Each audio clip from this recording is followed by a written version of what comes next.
Jamunatiravanachari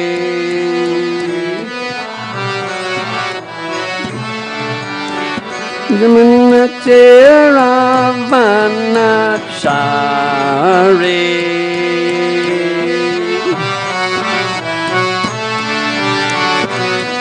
Jayalanda Madhava Hari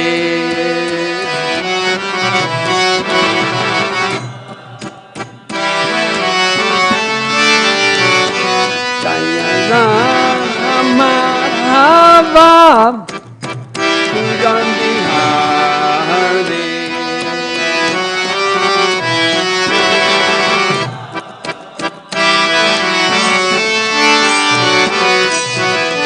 Kapitana Pallapa dvi-parārdhākhyo Kapitana Pallapa dvi-parārdhākhyo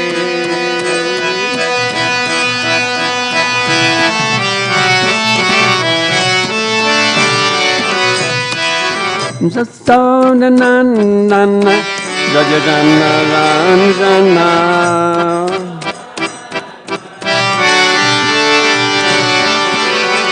Sassonanandana Rajajanaranjana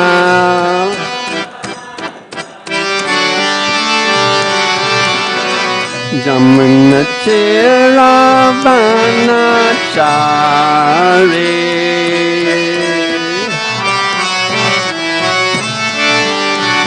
Jamunatiravanachari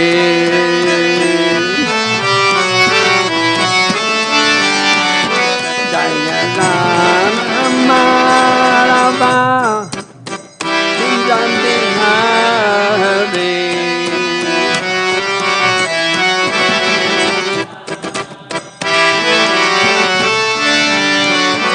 Jayalana Madhava Hari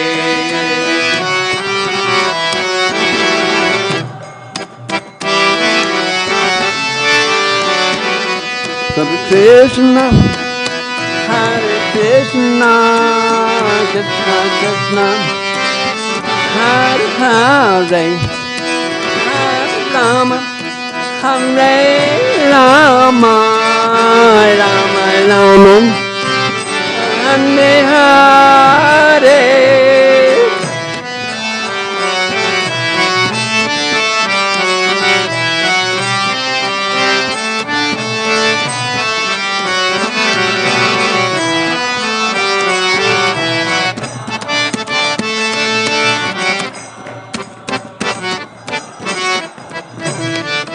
Hare Krishna, Hare Krishna, Krishna Krishna, Hare Hare, Hare Rama, Hare Rama, Rama Rama, Hare Hare.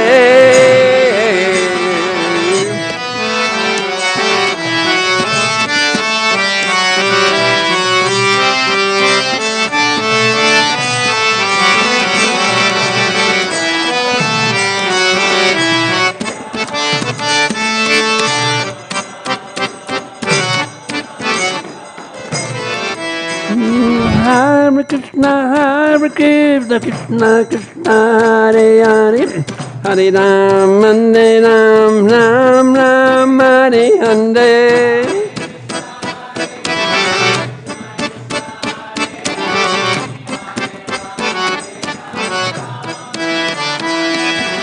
Hare Krishna, Hare Krishna, Krishna Krishna, Hare Hare, Hare Ram, Ram Ram, Hare Hare.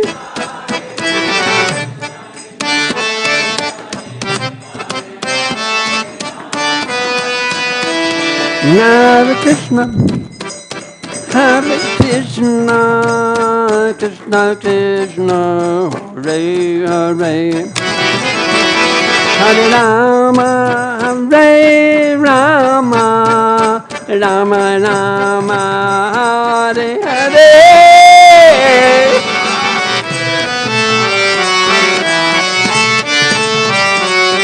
Krishna, Hare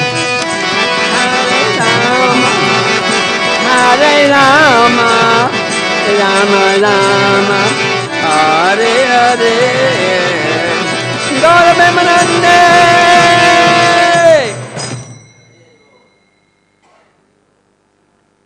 Jai, it's great to be here in Mayapur. Ki Jai. Prabhupada's place of worship, his office. His one place of worship, yes.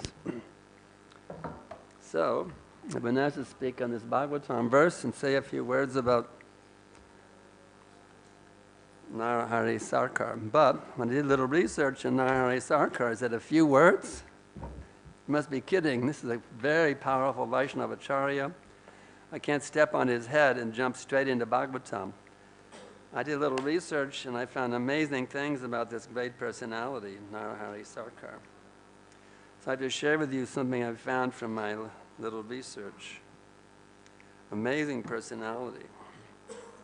But first, Vandeham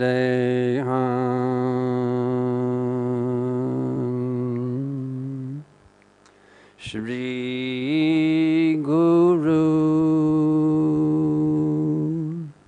Shri Datta Balakamalam Shri Gurun Vaishnavam Cha Shri Rupam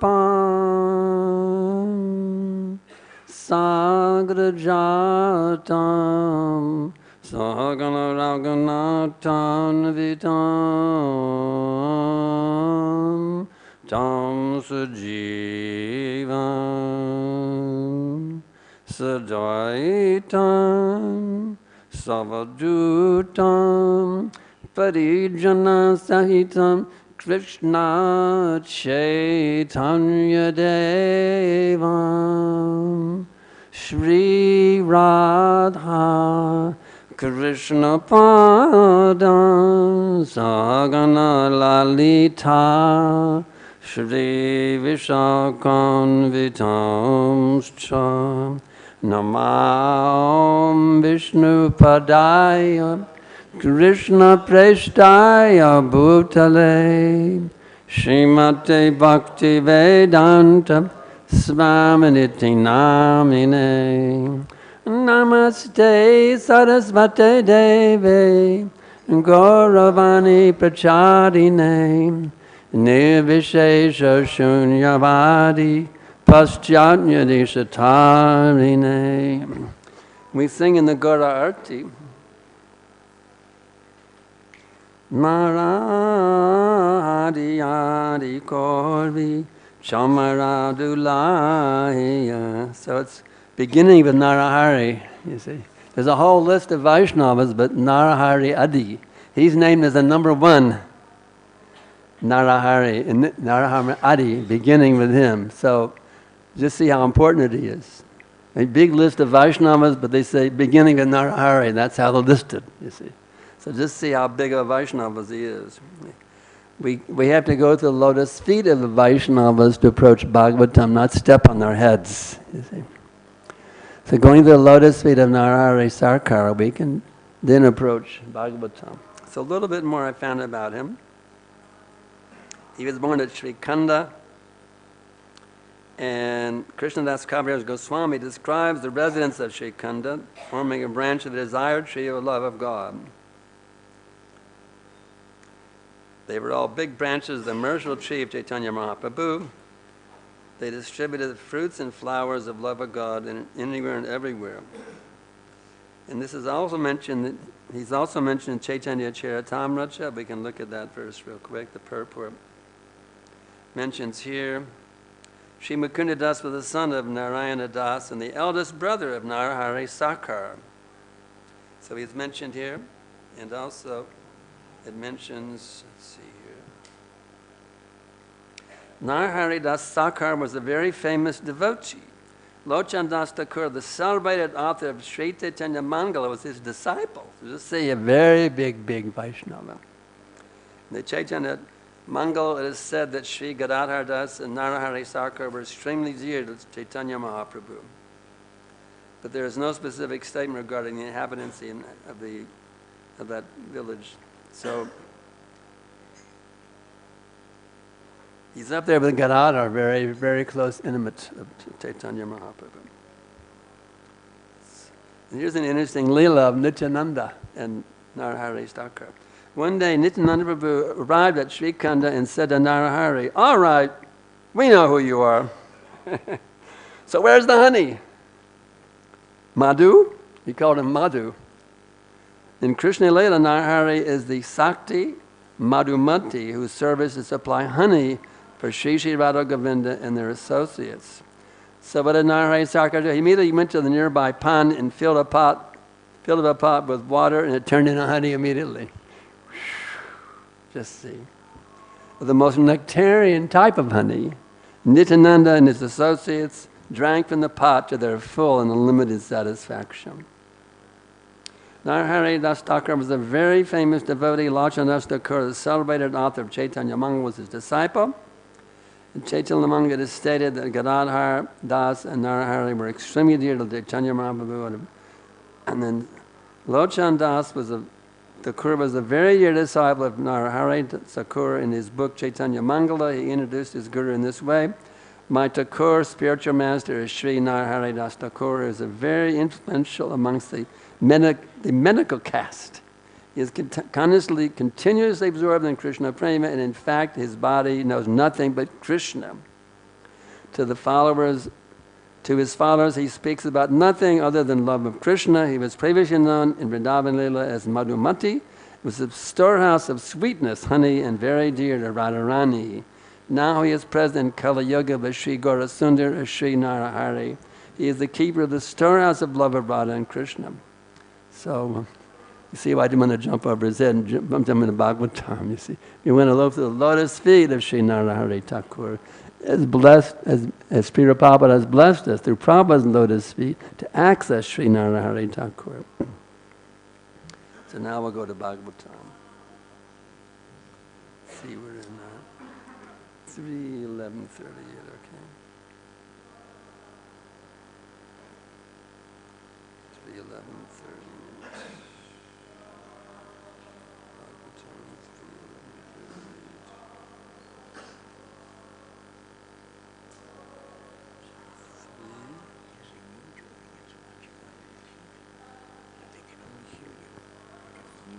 What am I doing wrong? Keep targeting the mic. I'll target the mic, otherwise it's... So the TV audience can hear you. So the TV audience, okay. The TV, television? Wow, high tech. 3:11, thank you very much, Prabhu. 3:11:38. 3:11:38.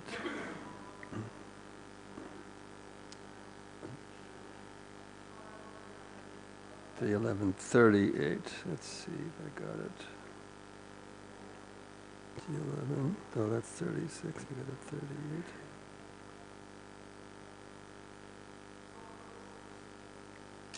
38. Okay, now we're connected. Om Namo Bhagavate Vasudevaya. Om Namo Bhagavate Vasudevaya. Om Namo Bhagavate Vasudevaya. Kālo dvi-parārdhākhyo. Nimeṣa upacaryate. avyākṛtasyānantasya. anāder jagat-ātmanaḥ. Kālo dvi-parārdhākhyo. nimeṣa upacaryate. avyākṛtasyānantasya. anāder jagat-ātmanaḥ. kālo dvi-parārdhākhyo nimeṣa upacaryate avyākṛtasyānantasya anāder jagat-ātmanaḥ.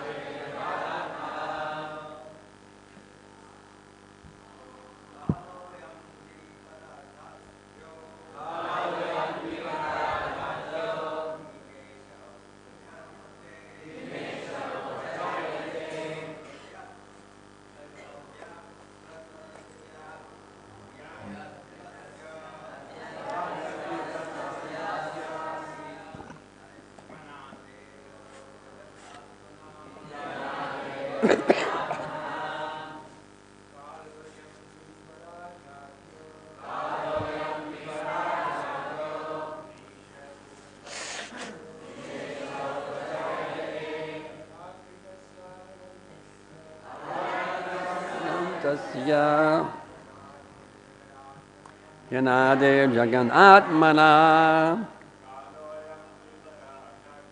kālo dvi-parārdhākhyo nimeṣa upacaryate avyākṛtasyaanantasya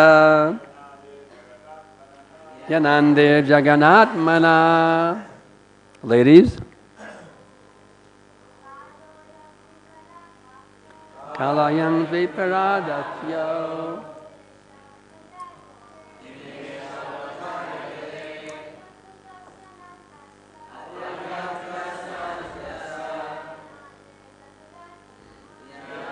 jagat-ātmanaḥ kālo dvi-parārdhākhyo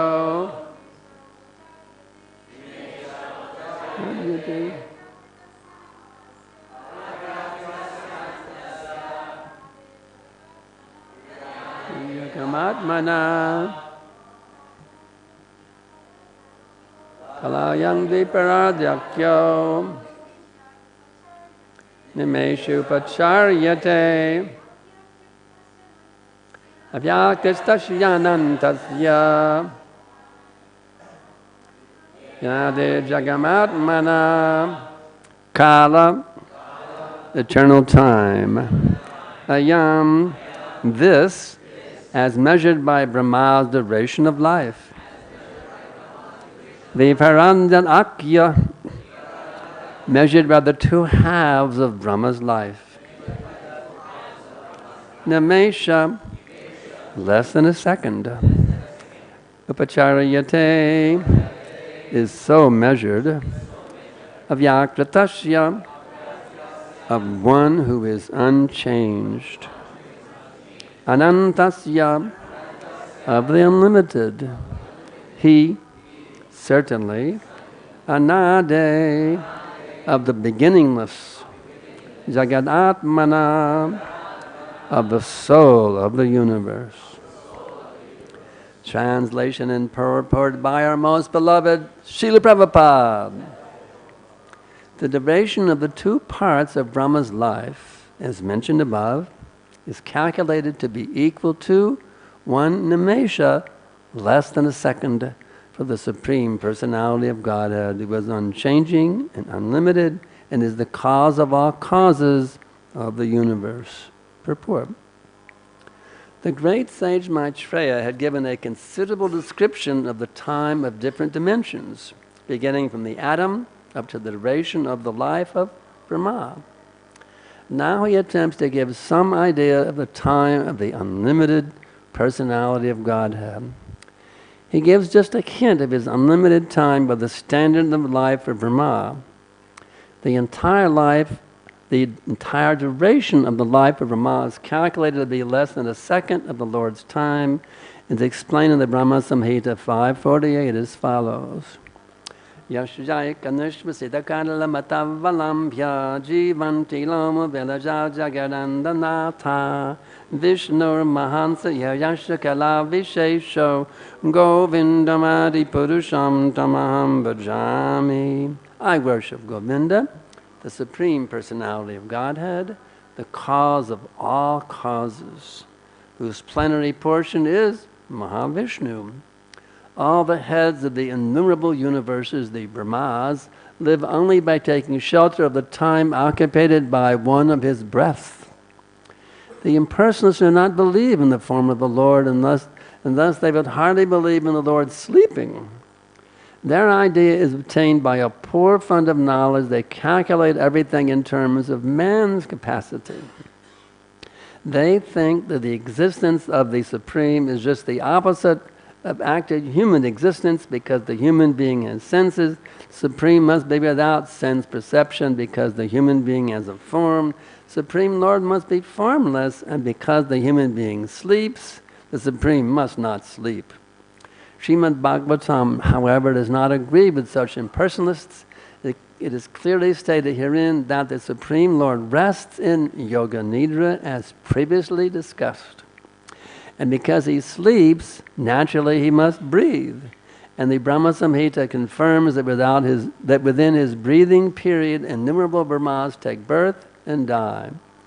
There is complete agreement between Srimad Bhagavatam and the Brahma-saṁhitā. Eternal time is never lost along with the life of Brahma. It continues, but it has no ability to control the Supreme Personality of Godhead, because the Lord is the controller of time.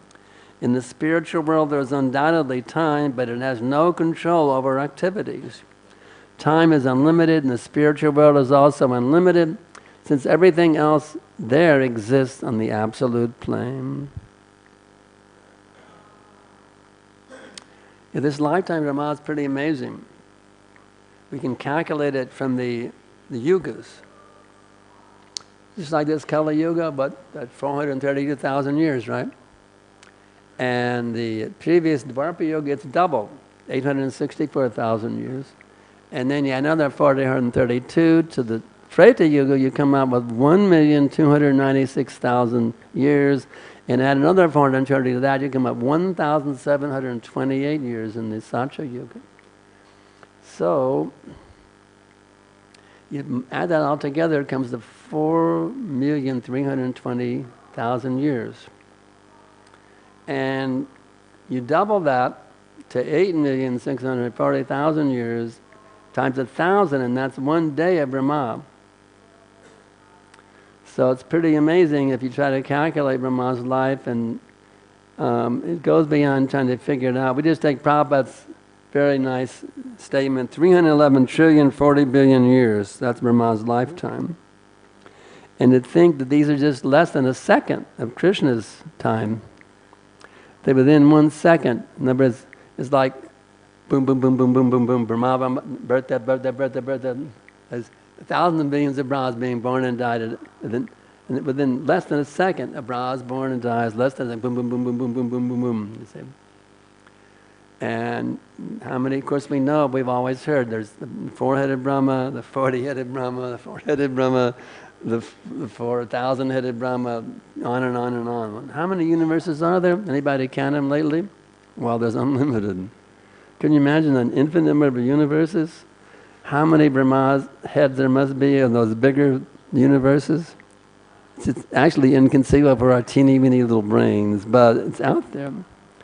And great devotees like Srila Prabhupada and the previous acharyas, they fully realize this stuff. And so we have to tune in, follow the process that Prabhupada has given us every day. So these 16 rounds, Hare Krishna, Krishna Krishna, Hare Hare, Hare Rama, Rama Rama. Give up those nasty things, illicit sex, meeting, intoxication, and gambling. Tune in to what Prabhupada has given us, and it's all waiting for us. It's all waiting for us. Actually, Prabhupada directly ordered me, he said, now you must become qualified to see Krishna face to face. Wow. I'm working on it, but we got a long way to go. Just imagine, actually, Prabhupada said how Kunti is praying, she is seeing Krishna directly in front of her. She's praying as if Krishna is directly in front of her, and those in the follower of the Kunti, they also do that. So, actually, we can pray. Krishna, we can't see him, but we know Krishna is right here. Just like he's here hearing the Bhagavatam class. And so I'm thinking, well, Krishna is hearing every word I'm speaking, so I better not say something wrong, because Krishna is hearing it, and Prabhupada's hearing it, all the acharyas are hearing it, so got to be good. Got to drive all this nasty stuff, the lust, the anger, the greed. And Prabhupada also told me, he said, all materials, in one letter, he said, all material desires zero. And when he signed his name, he took his pen and underlined all material. That little underline means a lot. He's emphasizing all material, not just, 99.9% isn't good enough. All material desires zero, you see. So, we got to flush it down, get rid of all that stuff. It's like stool. That's how Bharat Maharaj took it, Prabhupada explains in the Bhagavatam. Here he was a young man, powerful, rich, famous personality, beautiful wife. He had everything to enjoy, kids, a palace, jewels, power, opulence, everything is there. He rejected it as stool, it's described as him. So, stool, get rid of it, get rid of that nasty stuff. So that's the mood we have to develop, following the footsteps of Bharat Maharaj, you see.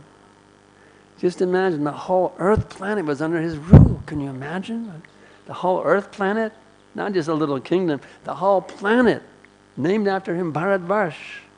And stool, he rejected the whole thing, you see. So let us pray we can come to that day, I really love those. My two favorite songwriters are Narottam and Bhaktivinoda. Bhaktivinoda is very wonderfully described this hankering for that day. You see, Kambe hambe bolo seidi namar. When will that day be mine? Aparado Gucci, Shudaname Ruchi. Kripa bole hambe hridoye sanchar. When my offenses ceasing, taste for the name increasing, when in my heart will your mercy shine? Kambe hambe bolo se di mama. When will that day be mine? So we're not there yet, but Bhaktivinoda is teaching us, well, you're not there yet, but you can hanker for it, you see. Actually, hankering for it is as good as having it, in one sense, you see. Having that intense desire, when will I get rid of this nonsense in my heart, where I can't taste the name? And another bhajan, Bhaktivinoda very nicely, that Gaya Gaur Madhursvare bhajan, the final line, Bhaktivinoda Upadesh Ekbar Namrati Matore. Bhaktivinoda says, just once, Ekbar Namrati Matore, just once, relish the nectar of the name. I explained many times before in different temples. Someone say, oh, Bhaktivinoda just once? Well, that's great. I don't have to chant 16 rounds anymore, just once. Hare Krishna, now my business is finished. That means you're not understanding Bhaktivinoda Thakur. You see. He says, just once, relish the nectar of the name. So what does that mean? That means you really relish it. If you really can taste that nectar, you'll go on 24 hours a day, you see. You won't want to stop if you've actually tasted the nectar of the name. So Bhaktivinoda is giving us so many nice approaches to understand these things, you see.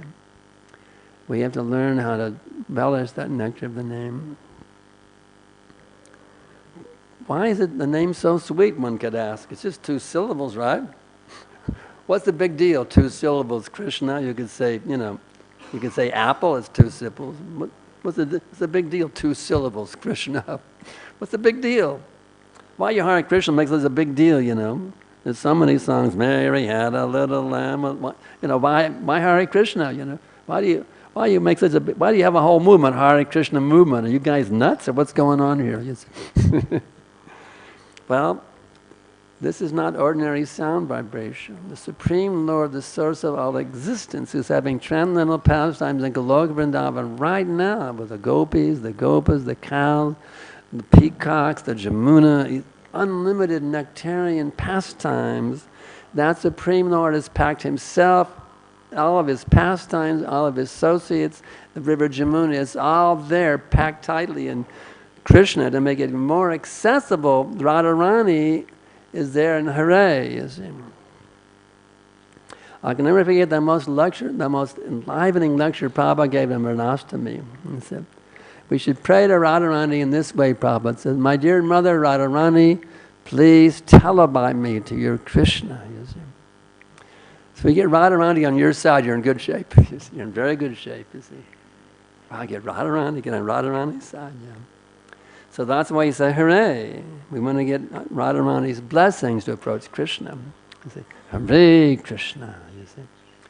So in this way, with the mercy of Radharani, and of course our beloved acharyas from Prabhupada all the way up to the whole disciplic succession, all these acharyas are blessing us. Not only Prabhupada's Shakti, Prabhupada is actually delivering the Shakti of all these great acharyas. It's through Prabhupada we get all of it comes through Prabhupada's mercy upon us poor suffering idiots here in the material existence, you see.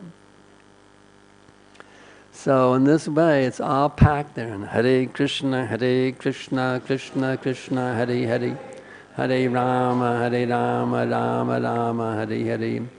And because now we're Brahma-paradis, we're committing so many offenses, we're not tasting the full nectar. We get a little bit, you see. That little bit keeps us going, you see. But there's unlimited storehouse, an unlimited treasure house of the most sublime, inconceivable nectarian mercy right there, packed in this little Maha Mantra, you see. So the more you chant, the more you become enchanted. And the more you become enchanted, you become even more enchanted and more enchanted and more enchanted, and finally all those material desires fly out the windows, you see. Who needs these material desires? Lust, anger, greed, madness, illusion, envy. Who needs them? You see? Anything you could enjoy in this material world, spit at it. Jamunacharya told us, spit at the thought, you see. I like Jamunacharya, especially for us who came out of the hippie background. Jamunacharya is very good. Spit at the thought of these rascal things, you see. So it's very, very powerful stuff here, you see. Very powerful stuff. There's actually unlimited mercy packed into every single word of Prabhupada's purports also. Prabhupada has fully realized Krishna, and even by connecting a little tiny smidgen of Prabhupada's mercy, it's all there, even a tiny drop. I can never forget the most enlivening mercy I got. I was Bhakta Steve in those days. And we had the Rath Yatra in San Francisco. This was 71. Some of you must have been there. And we came back to the world headquarters in those days, New Dwarka, the new world headquarters of ISKCON. And there was a wonderful, you were probably there that morning, it's a wonderful thing. Prabhupada had come back from the walk, and we line up along the sidewalk, you see. The sidewalk leads back to the side in front of the building to Prabhupada's quarters on the side. So we'd all line up, and everybody would have a flower. And Prabhupada had a basket of flowers. And Prabhupada got out of the car, and I was one of Vishnu Jan Swami's men. So Vishnu Jan, more than a flower, he got a hug. Wow. I felt like I was getting a hug too because I'm one of his men. But anyway, Prabhupada came down the line. He gave Prabhupada a flower, and you have your own one-on-one, just you and Prabhupada, having that loving exchange. Wow. You and for those few seconds of just you and Prabhupada having your loving exchange with each other, you see. Then Prabhupada went on, I got my flower, and he went on down the line. And I wanted to get more, I call it drinking Prabhupada into your heart through your eyes. I wanted to get another darshan. So Prabhupada had finished the flower coup. He was walking along the front of the building, going back to the side. So I stood up on the steps of the building. I get a good look at him as he came by. And Prabhupada looked up at me. So here's the devotee who's not in the flower queue, Prabhupada's thinking. Prabhupada's thinking, I wonder if he got a flower now yet. So Prabhupada held up one. Did you get one yet? And I said, oh yes, I got one, Prabhupada. So that was such a very dear moment to me. Prabhupada, there was a huge crowd of devotees, but Prabhupada took note of me. He wanted to make sure that Bhakta Steve had gotten a flower. Very, very dear to me. So what are you going to do with the flower now? If you're a householder, you can put it in a glass case or something. What's a brahmacharya do to keep a flower? Well, I ate it, merged it in my body. I want to keep that, merge it in my body and keep that flower, you see. So Prabhupada was so merciful and so kind, he actually touched every single devotee in a personal loving relationship. That's how we all felt about Prabhupada. Prabhupada loves me. Because he loves me, I want to love Prabhupada. That's how he captured us all in the beginning, you see. I was giving a class in Vrindavan the other day. I said, ISKCON is not based on GBC resolutions. ISKCON is based on loving exchange, you see.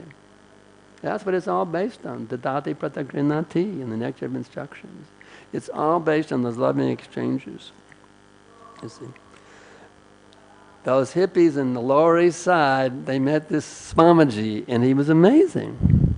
He was simply amazing. He gave the most wonderful talks, and he would serve prasadam to the devotees. I mean, they were amazed by, they didn't met a person like Swamiji, and they saw how Swamiji is fully giving himself to them, and now I want to give myself to Swamiji in return, you see, in this way. I remember, I think it was Nanda Rani in San Francisco, got initiated. Prabhupada asked her what her name was, she didn't remember, and Prabhupada said, well, it means, you know, it refers to Krishna's mother, and she said, well, who is Krishna? She didn't know who Krishna was. All she knew was Swamiji. See, in the beginning, it was all based on Prabhupada, you know. It was all based on that relationship with Srila Prabhupada, you see. Prabhupada was so kind. I mean, it was amazing how kind he was. So much love. He'd write a letter, my dear so-and-so. It wasn't just some, you know, mechanical thing. He really meant every single disciple was very, very, very dear to Prabhupada as his dearmost son or daughter. That's how it was. I remember my own experience that I was there in Austin with Vishnu Jana, and I had a question. He said, I don't know, why don't you write Prabhupada? So I wrote Prabhupada, it was a wonderful answer, and then I realized I can write Prabhupada when I have questions. So I write him letters back and forth many times. But then there was a new policy. I have just some low rank and file brahmachari cutting vegetables in the kitchen, right? And so the new policy, from now on only GBCs, sannyasis, temple friends, nobody else can write letters to Prabhupada. Oh, I was devastated. I can't write Prabhupada. So you know what I did? I wrote him anyway. And I didn't put my name and return address, hoping to get through security. And he wrote me back. And he told me I have the new policy, but he said, but if there's any urgent need, I'm always happy to hear from my beloved disciples. I didn't feel urgent need, so I didn't write, but I knew I always had access, direct access to Prabhupada. Whenever I wanted, it was for me, you see. So that love that Prabhupada had for us, you see.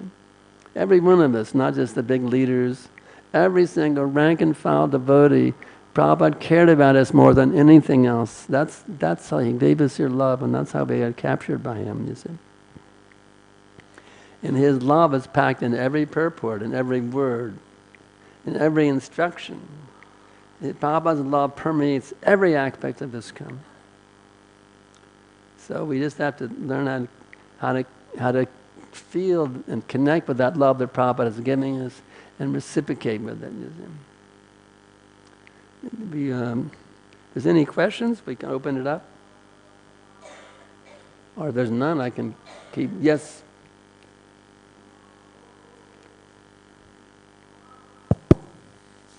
Hare Krishna. Prabhuji, thank you for the class. I was observing that how much affection you are feeling for Prabhupada. You are able to sense it in everything you are doing. In my case, I don't feel that such affection. It's like mechanical, mostly mechanical. I have to chant, I have to get up.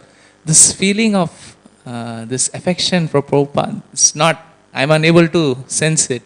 So how? Well, the pure love for Krishna and the pure love for all the Vaishnavacharyas, including especially our foundational Siksha Guru, Srila Prabhupada, that unlimited pure love is already there within you. Got it in your heart right now, Prabhu? It's already there, buried within. You just got to dig. You got a golden treasure. Here's the shovel. Hare Krishna, Krishna Krishna, Hare Hare, Hare Rama, Rama Rama. We used to say in the 60s, you dig?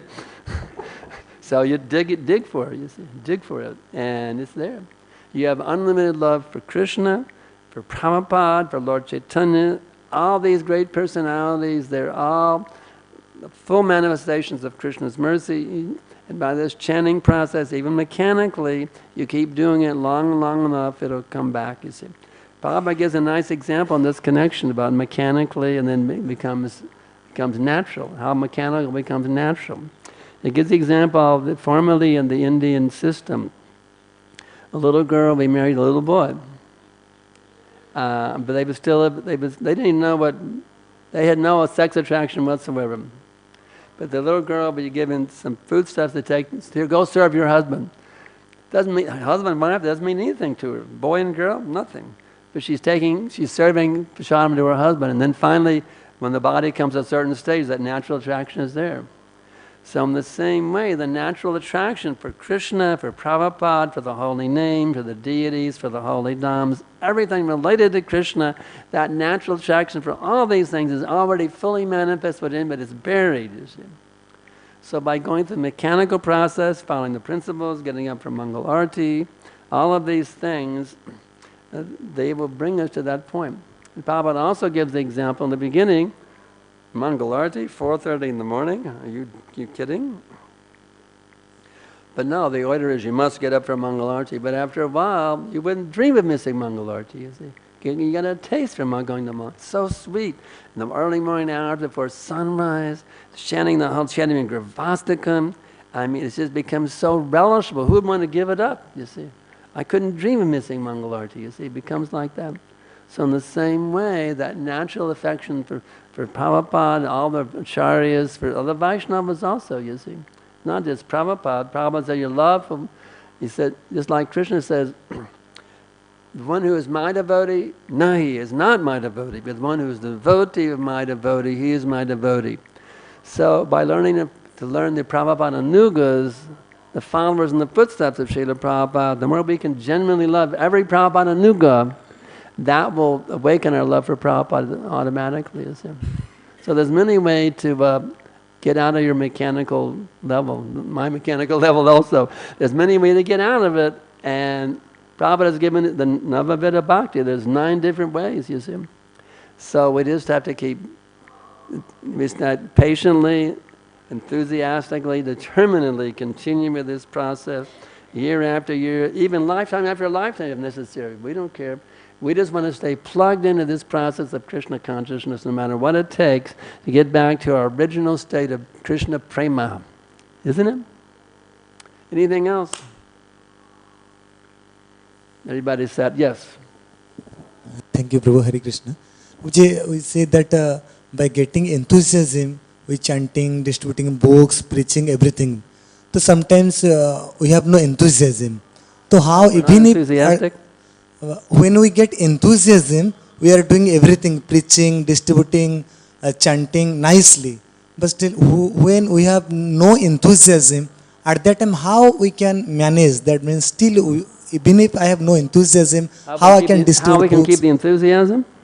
Well, for me, it's pretty easy because when I first got initiated, I wrote Prabhupada a letter. I said, Prabhupada, I want to spread this movement. He wrote me back the most wonderful letter. He said, I see you're very sincere and enthusiastic boy, eager to spread this Krishna consciousness movement. And he gave me an order. He said, now continue enthusiastically as you were doing, and surely Krishna will bless you. So even if I feel like hell, it doesn't matter. Prabhupada ordered me to be enthusiastic. So I have Prabhupada's order. So how you can always feel enthusiastic, just take Prabhupada's order. Always be enthusiastic. Take it as Prabhupada has ordered me, always be enthusiastic. We know Prabhupada wants you to always be enthusiastic. I can prove it in so many statements from the books. Prabhupada wants you to always, so please Prabhupada by always being enthusiastic, no matter what. Whether it may be a good day or a bad day, whether you're sick or healthy, rich or poor, famous or infamous, whether you're on your deathbed or whatever position you may be in, always be enthusiastic. Prabhupada wants, okay? Take it as an order from Prabhupada. Always be enthusiastic. You see? And if you'd embrace it, you'll be surprised what happens. If you embrace the principle of always being enthusiastic, magic happens. You get enthusiastic. You get enthusiasm is already there within. You embrace the principle, and it comes up from your heart like a beautiful volcano erupting from within.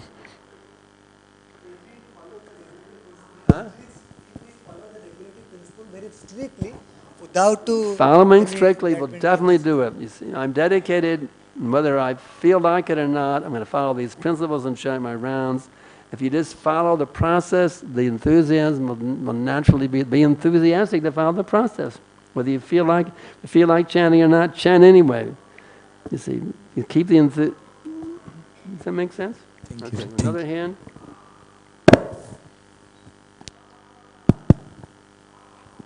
Hare Krishna Prabhuji. Prabhuji, can you tell us more details about, little bit more details about eternal time, like in time, how time passes in Golok Dham? Like, My disciple help me here, but can you my poor hearing. tell us? Can you elaborate a little bit more about how eternal time passes in Goloka Vrindavan?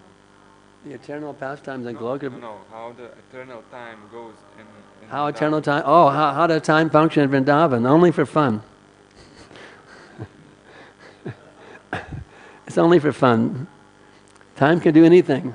Krishna can do anything with time. He can backwards, forwards, he can speed it up, slow it down. It's all for whatever is more nectarian. Krishna does that with time.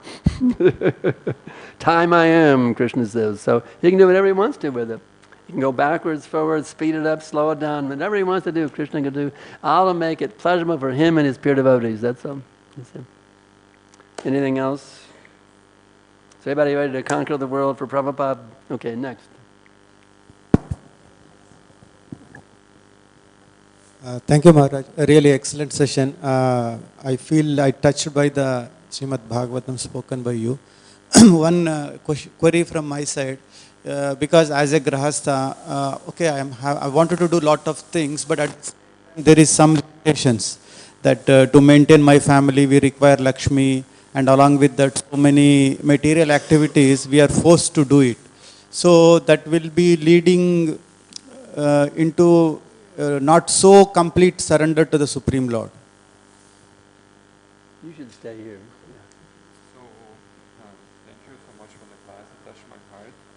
So, as a grihastha, I have so much activities to do, and it leads to the situation that you may not be fully surrendered to the Lord.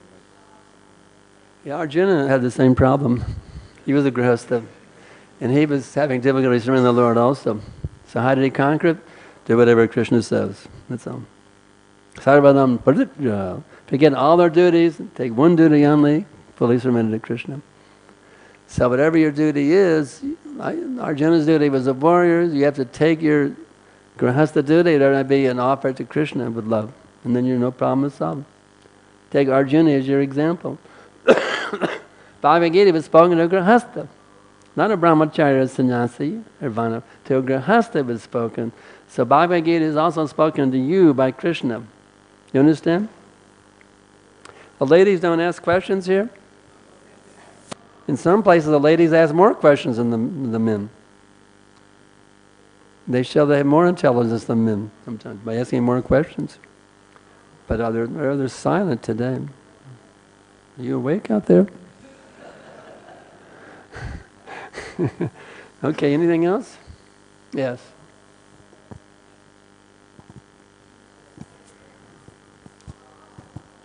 Hare Krishna, Sri Gurudev. As per today's verse, does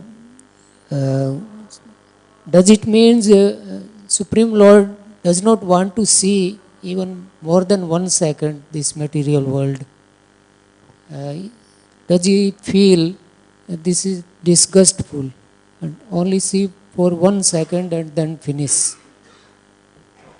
According to today's verse, the time for the Lord in this material world is like a second slice.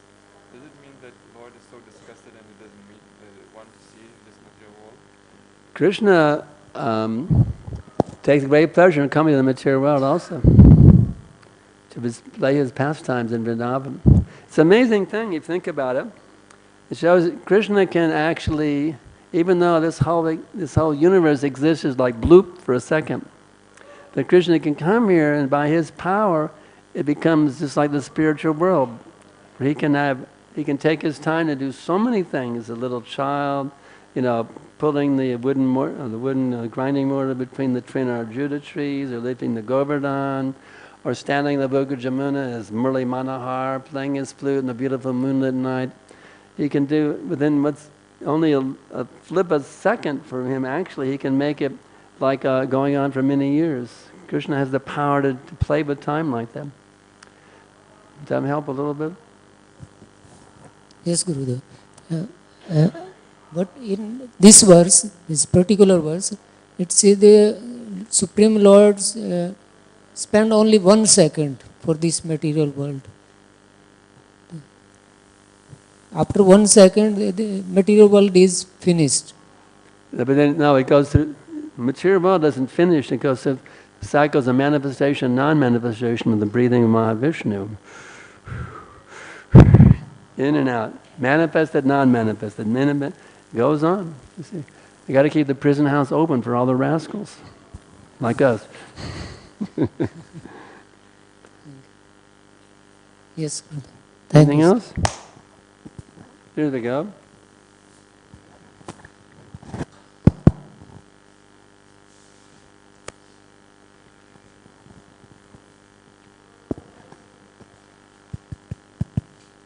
Hare Krishna, Srila Gurudev. Thank you so much for the enlivening class. So my question is, how do I break through the modes of nature which is acting upon me so that I can always taste the bliss in Krishna consciousness? How to break out from the modes of material nature that doesn't taste the bliss of Krishna consciousness? How to break out from, right now we're wrapped up in the chains of the modes of nature. How to break free from these chains. That's why we're praying to Krishna. Please engage me in your pure devotional service. Right now we are entrapped in the modes. Goodness, passion, ignorance, we're bound hand and foot with these chains of goodness, passion, ignorance. So Krishna will relieve us from this suffering condition if we take advantage, especially of the mercy of Lord Chaitanya Mahaprabhu, to chant the holy names, take advantage of the mercy of the Vaishnavas, the bona fide spiritual master. In this way, if we take advantage of all of these things, then these modes will be freed from, released from the grip of these modes. These modes are inferior energy. There's Krishna's superior energy, which is more powerful. If you're in jail, how do you get out of jail? You see, you can't break out of jail on your own, but by being a model prisoner, following the guidelines of the law-abiding citizens, coming back to your natural position, then you can be released. Krishna is a higher authority, and the higher energy is the spiritual energy.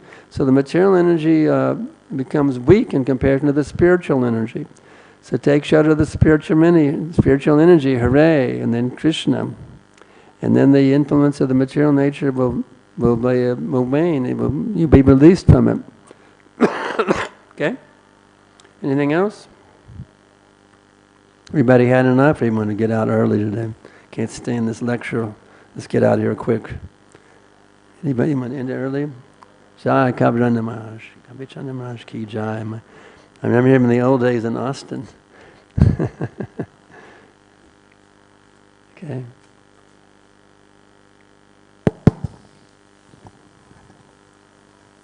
Not a question now, just one more point about Narahari Sakar.